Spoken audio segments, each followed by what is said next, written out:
Well, hello, everybody. Here we go again. What a great time to be talking about solutions for all of the struggles that we're having with depression and anxiety, and thinking about solutions, thinking about what can we do each day, every day to orient ourselves, to take better care of ourselves.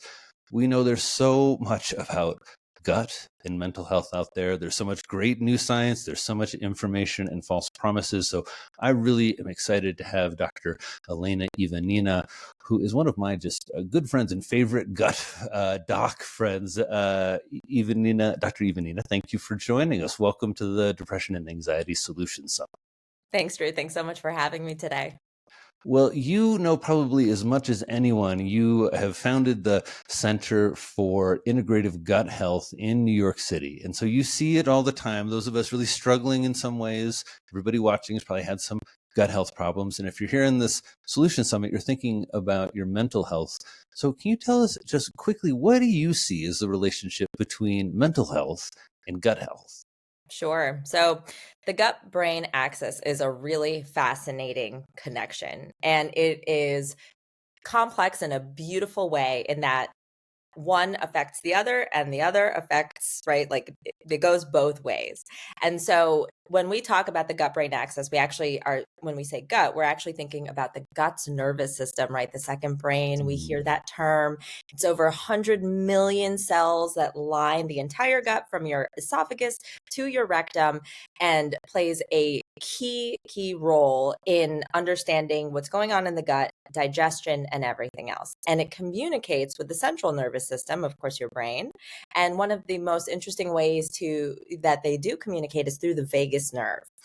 And so the way, again, you think about it is something's going on in the gut. There's dysmotility, there's dysbiosis after antibiotics, and you're sending signals to the brain that can actually lead to anxiety, depression, from an imbalance in that gut microbiome. And specifically, we've taken the gut brain access to the next level, calling it the kind of microbiota, gut brain axis. And so now you have these steps of like understanding what's happening in your microbiome. Your microbiome is this beautiful living organ that's producing things. It produces neurotransmitters that we always think about when we think about mental health. And so it's producing all these things that have an effect, on the enteric nervous system, sends the signal to your brain. And so there's just this constant flow of information. So I think that the connection between mental health and your gut health is a very real and kind of actionable system to think about if you're struggling with mental health issues. Well, thank you for that. It's such an exploding area of interest. I think there's a lot of, as I said, great research, but also maybe misinformation. Are there some trends or things that you see in the kind of gut health world that concern you, things that we want to, kind of look out for or just be cautious about that aren't great first or second steps when it comes to taking care of our gut health? Absolutely. And I'm sure, Drew, you see this all the time. I mean, companies are putting prebiotics and probiotics in everything, right? It is so trendy. It's all over TikTok. I think there's this feeling that prebiotics and probiotics can just solve all problems. And so if That's what I people hope for are, when I take, whatever. I think I right? got some prunes the other day and they had prebiotics or probiotics on them. And I was like, wow, I was like, okay. It's kind of just that magic, fairy dust that we just like think if we can kind of sprinkle on everything, it could help. And there could definitely be a positive impact. But what I want people to realize is that it's not, the answer is usually not so simple. If you're, dealing with mental health issues, usually taking that pre and probiotic that might come in a soda form, right? Or, again, all of these different products now they just added it for, for marketing value. That's probably not going to do a whole lot either for your gut health or your mental health. So, when you're looking for support, when you're looking for answers, don't kind of bypass the gimmicky easy solutions, and instead take that journey of, again, like seeing someone like you, a real expert who understands the connection, going through the therapy, and then seeing someone like me or any other gut health expert who understands and can help you understand exactly what's going on in the gut, and then you fix it from both sides.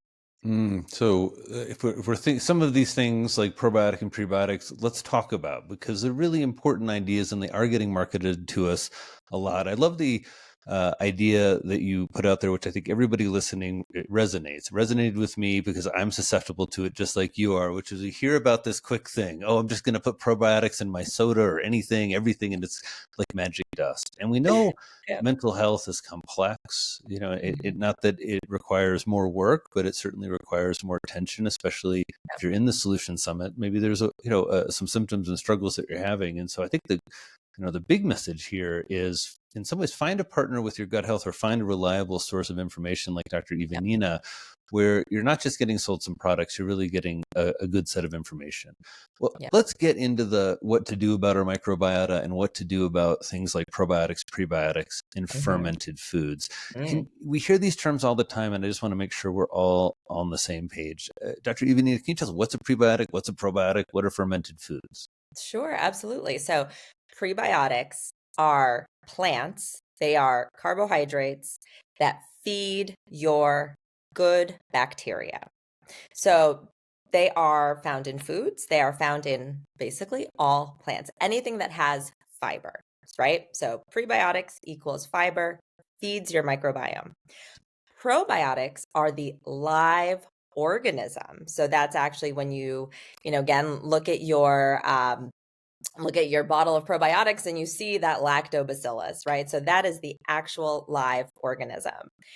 There's an interesting term called symbiotics when they put those together. You put the prebiotic with the probiotic, and there's more data coming out that they're probably more efficacious when taken together, right? So if you're feeding that probiotic with the prebiotics when you take it, it can increase the chances of that probiotic colonizing your gut and giving you a more sustained response, right?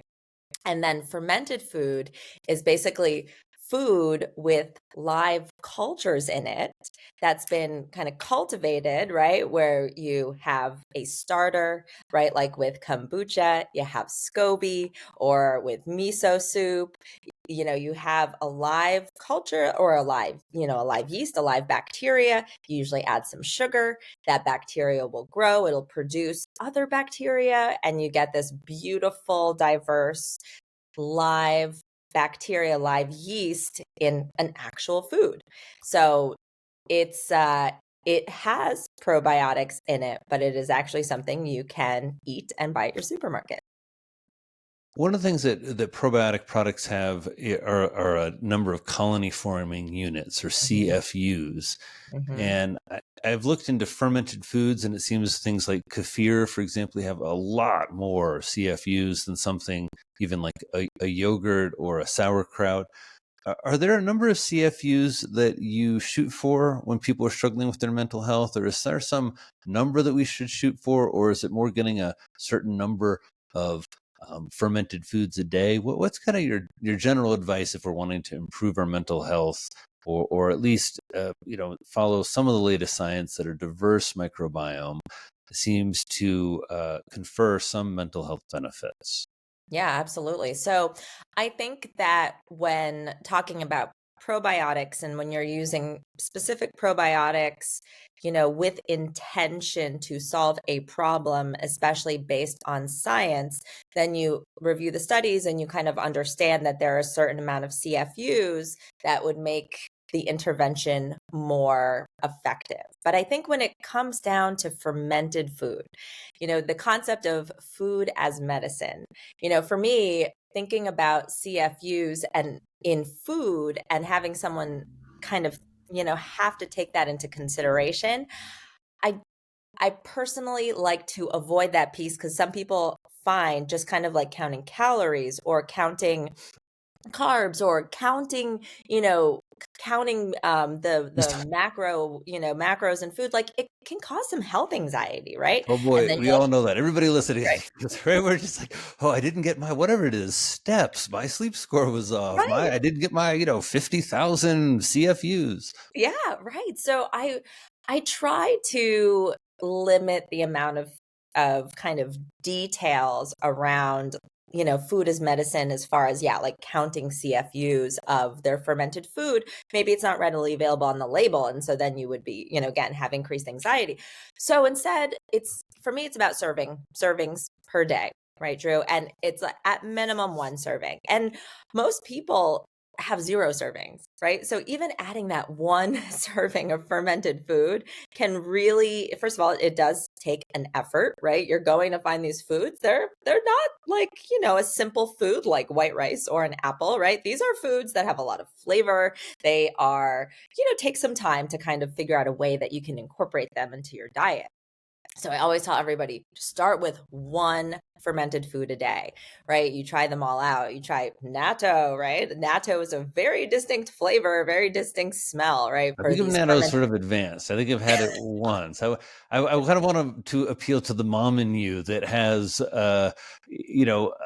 developing palate. And if we're Yes. new to fermented foods, what are a couple that we should start with, and what are some of the ones that are in your diet every week?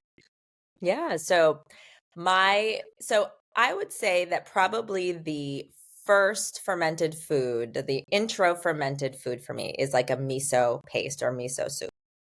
I think it is a very gentle flavor. It is salty, but you can incorporate it into so many things, right? So, of course, someone can make an easy miso soup just by adding water and perhaps making it more interesting later by adding different veggies and bok choy and things like that. But you can just start with a broth. Or you could turn it into a marinade. You can turn it into a salad dressing. So it's really fun to use something like miso paste, which again just has a really delicious, savory, salty, I guess umami probably flavor is the way to put it. And most people can tolerate miso soup really well It's versus such a great natto. recommendation. I've had a couple of gut health kind of episodes or periods in my life, and I remember miso was a recommendation you helped me with that really helped. Where I just needed something that was going to go down easy and be satiating. And broths in general, I found when I was struggling to just be really helpful. But miso is such a nice recommendation. Yeah, it just has that kind of gentle, under the covers feeling. You just feel cozy with a cup of miso. It's warming. People who have gone through a gut infection and they're recovering, I think it's a great, crutch as you're trying to get your hydration Where in, do we right? find it in the grocery store? Because I think a lot of people listening don't have miso in their house. And everyone, I'm just going to confess, I interviewed Dr. Ivanina for my podcast, I don't know, a year ago, 9 months ago, and I didn't have any Mhm. miso in my house. And the next time I went to the grocery store, I got a thing of miso. And I think I'm on my, like, I don't know, maybe like third little vat. Yeah. It's really shifted some of the flavor profiles in our house, but Mhm. also just I don't know, when I feel a little bored or I'm feeling a little, let's say, lazy, I just chop up some onions and some tofu and throw it in a little bowl with some miso and some hot water, and shazam, it's Lovely. really easy and delicious. So really Lovely. nice recommendation. What are some of your other favorites? So from one of my other fermented food favorites would be sauerkraut. And it's one of my favorite things about sauerkraut is that there are many flavors of sauerkraut. So, because a Mm. lot of people will be like, okay, well, I might not want to have this flavor profile every day. So regular sauerkraut is kind of sour, right? I guess it's got that kind of sour, crunchy taste, little zingy. And then, there are some really great brands out there that have added turmeric or like rye caraway seeds or a little hot pepper.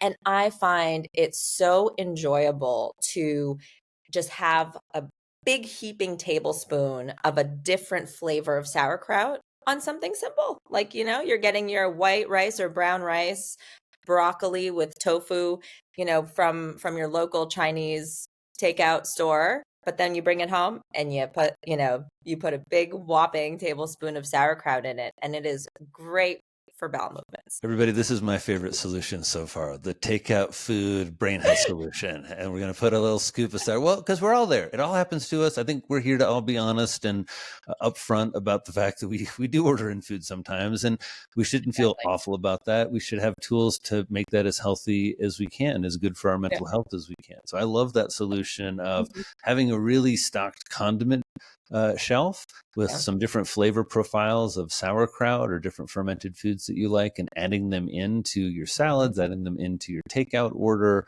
and really making them a regular part of your diet. I, I want to get into some of what we see online around food and mental health, and kind of your take on it. For example, we see a lot of times the statistic that all the serotonin, 95% of the serotonin in your body lives in your gut. Hmm. And sometimes this is like almost an anti-serotonin medication messaging. Sometimes this makes it sound like the gut's the most important and only thing for your mental health. And I'm wondering what you think about that statistic. Is it true, and how should we envision it? Sure. I mean, I definitely think it is true that I believe it's, yeah, over 90% of serotonin is made in your gut. And so there, again, different neurotransmitters are created both as a byproduct of your microbiome bugs. They're actually producing some of these neurotransmitters, but actually the cells of the gut, like the lining of the gut, are so active in making serotonin and different neurotransmitters. And I think that's what a lot of people don't know. I mean, of course, a lot of people see this fact on, yeah, TikTok or something, but the gut is not playing on its own. The gut is there's no I in team with the gut. The gut is part of so many different systems in using and producing and using serotonin, that I don't want people to think that, yes, the gut on its own can heal everything. It's got all the serotonin and that's it. Serotonin plays so many different roles in our body, right? I very often prescribe a medication that increases serotonin within the gut wall, right? It's a serotonin agonist that increases motility in the gut and is not at all having anything to do with mental health and stabilizing like neurotransmitters for anxiety, depression. So I think that, I guess like the quick facts, again, like those quick facts that get released, on Instagram and TikTok, are not to be taken in isolation. So again, yes, that is true that it is there, but it is playing a role in so many things. And again, the gut makes satiety hormones. The gut makes, right, like all these hormones that we actually don't know, right? Ozempic, like that's working through GLPs that again the gut produces. So the gut is involved and active in so many bodily processes, but it's absolutely important to think about how, again, it's working in conjunction, using that serotonin in many ways, right? Crossing the gut brain axis, and it's in the brain, it's everywhere else. So it's not the gut has all the serotonin and it's keeping it to itself. To think about it as an integral part of this Yeah, gut brain axis. That, yeah, it makes a exactly. lot of serotonin. That's not exactly the same thing as the serotonin, or it's the same molecule, but it's not like it's an implication of the serotonin neurons in the brain, in the locus Hmm. coeruleus, which really exert most of the control in our brains, but it influences those via the vagus nerve, via direct Hmm. interactions. Uh, uh, Elena, I'm wondering if you could help us understand some of, let's say, the best foods. When we're recovering, let's say it's from an illness. Let's say that we've had some mental health symptoms, and we're eating really badly, and our guts just feeling off.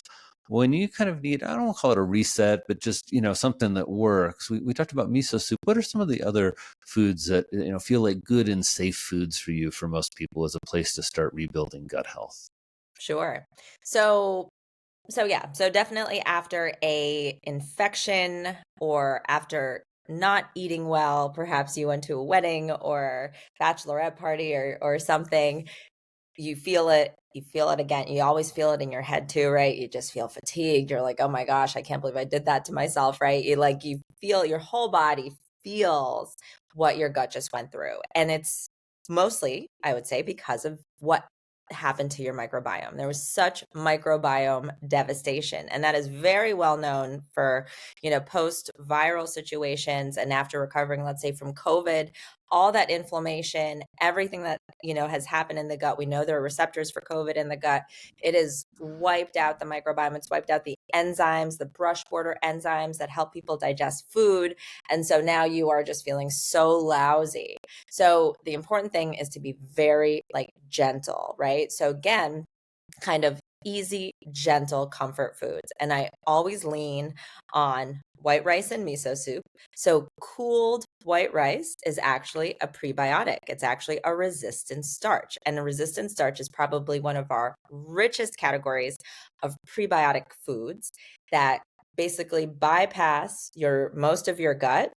They do not get digested or broken down until they reach the colon, where they feed all your trillions of bacteria, where they ferment that food and create all their amazing molecules that are anti-inflammatory and then help you recover and help you feel better. So prebiotics are key. Resistant starch is a particularly helpful type of fiber, a subtype of fiber that could help you. Can we do this So just quickly with all of our carbs? I see this sometimes. Like, can I put my pasta in the fridge and my rice? It sounds like, and I've yeah. even seen bread suggested that putting in there somehow makes it a more resistant starch if we cool it and then heat it up again. There is a property to it. Yeah. I mean, I haven't seen the most kind of the classic example is in cooled white rice. So for example, in more processed bread and more processed foods, I'm not sure you'll get It's not all my favorite carbs, just white yeah. rice. I'll take it. Well, Yeah. I think that a lot of times when patients are struggling with anxiety and depression, there's a Mhm. lot of carbohydrate craving, and a lot different things drive that. Sometimes it's we just want something simple and comfortable. Sometimes we Yeah. want a little blood sugar rush. Yeah. Sometimes it's just from feeling anxious and it's soothing. All kinds of different reasons driving that. Mhm. But that notion that again we have tools to do it in a healthier way. I have a patient who's just was kind of obviously guilty about his white rice love, just loved white rice, and he'd always feel, oh, no, it's not great for my brain. And I love this tip. This is, why don't you just put it in the fridge? Yeah, And absolutely. it makes it a better starch for you, a more resistant starch. Mhm. And so I love that. I love that tip. Yeah, people are afraid of white rice, and people in Japan whose diet very, predominantly consists of white rice are living longer and, longer, more healthy lives than a lot of us here in America.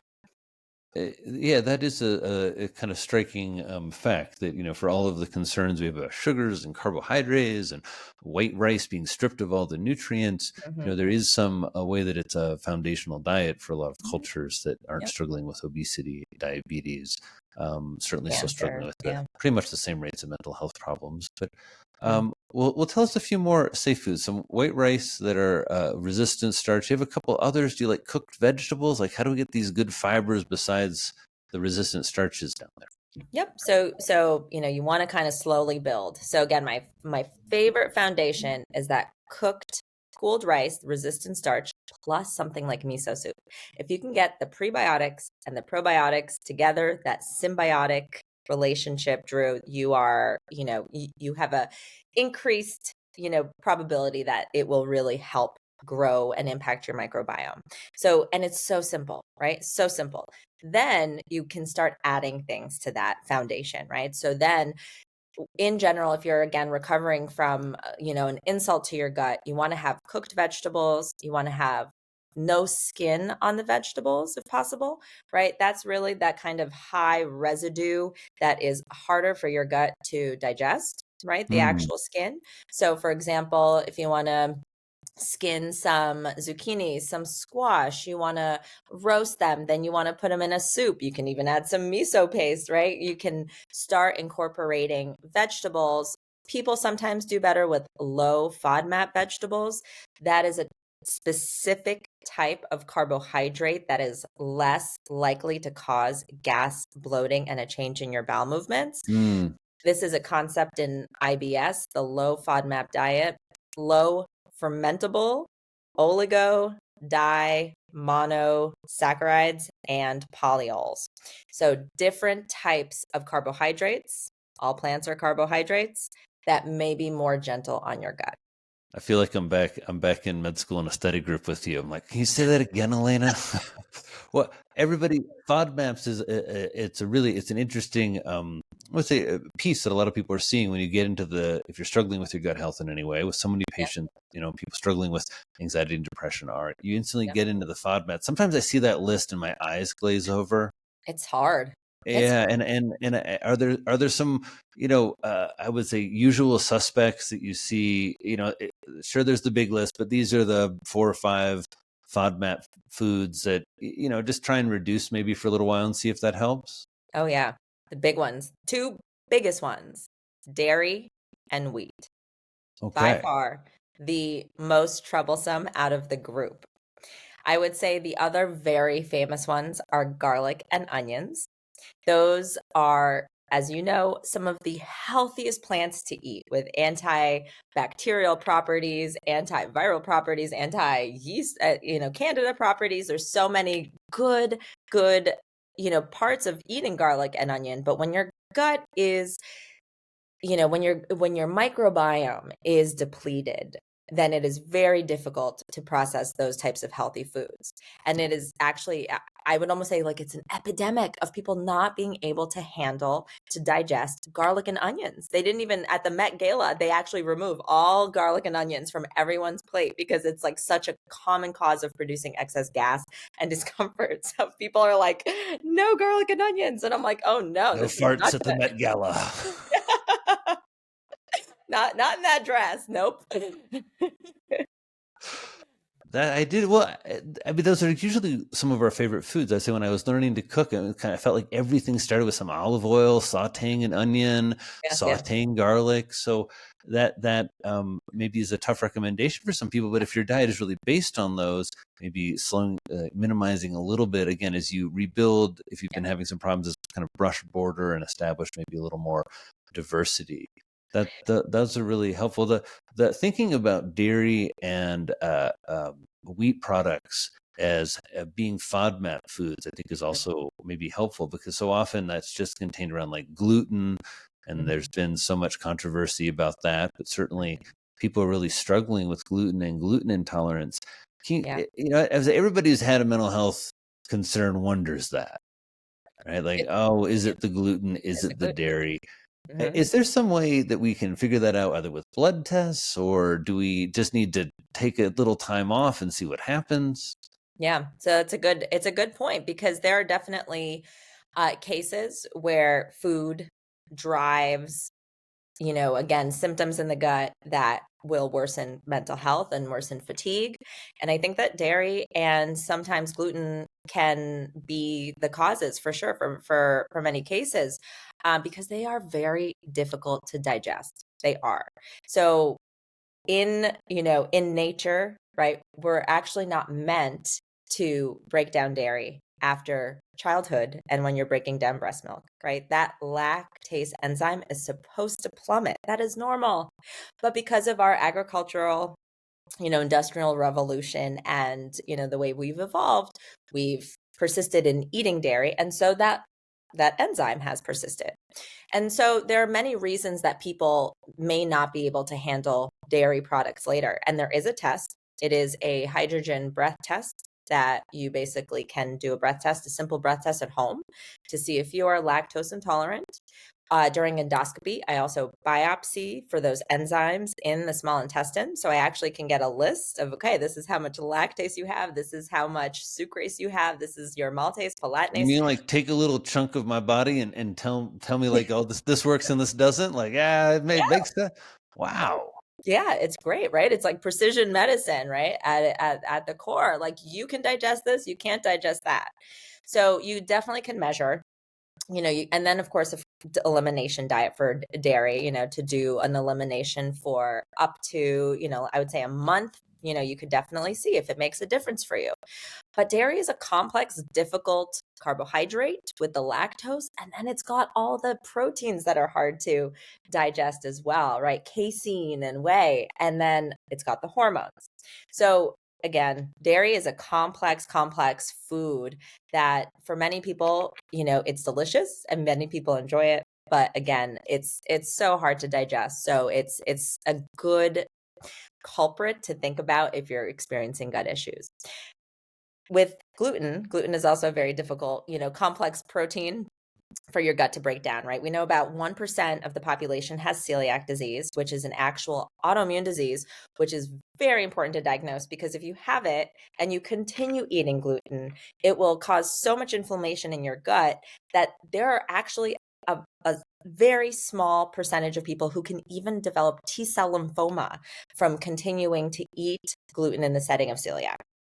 I think this is so important to emphasize that it's a small percentage of the population, but it's such a immediate, in some ways, cure.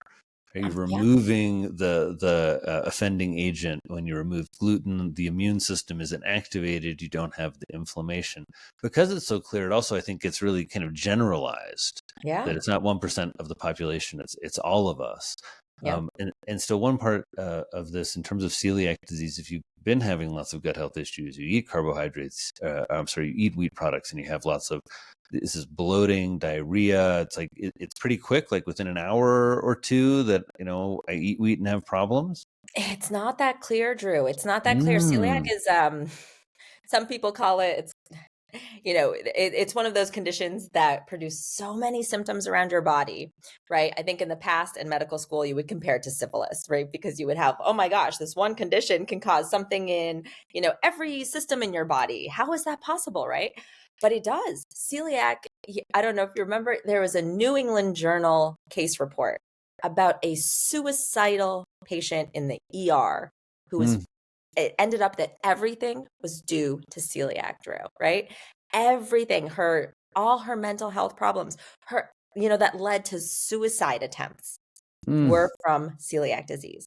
And so talk about a gut brain axis, connection, right? Celiac definitely has that. There's gluten ataxia, right? Affecting the cerebellum. There are such Gluten connections. ataxia. Break that down for what's ataxia. So basically issues with like balance and walking, Well, I mean, right? people with celiac disease will, inadvertently eat some celiac, and they'll have, like, they won't be able to get up from the table. They'll have ataxia.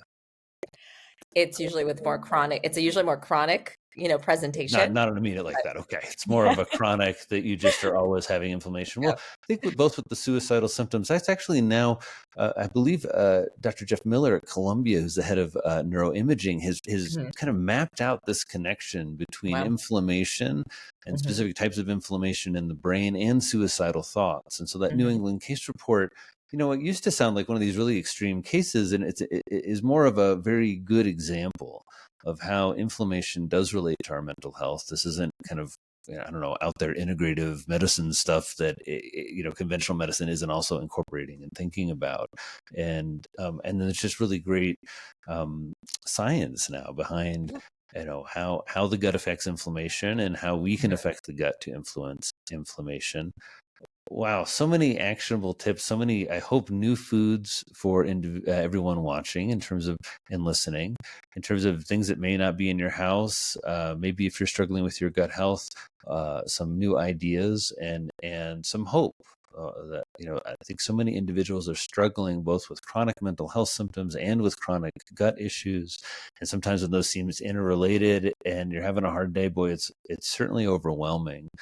But I hope our time with Dr. Elena Ivanina, who is the founder of the Center for Integrative Gut Health in New York City, helps everybody a little bit. One, just feel her hopefulness and her knowledge base. I didn't mention, I know it was in the intro, but you are a quadruple board certified physician. You're the only quadruple board certified physician I know. It's absolutely an honor to be your Aw. colleague, to share some patients, to get to speak with you and get to watch the science unfold with you, Elena. I really appreciate your time and all of the effort you've made over the years to learn so much about gut health and to take such great care of our patients.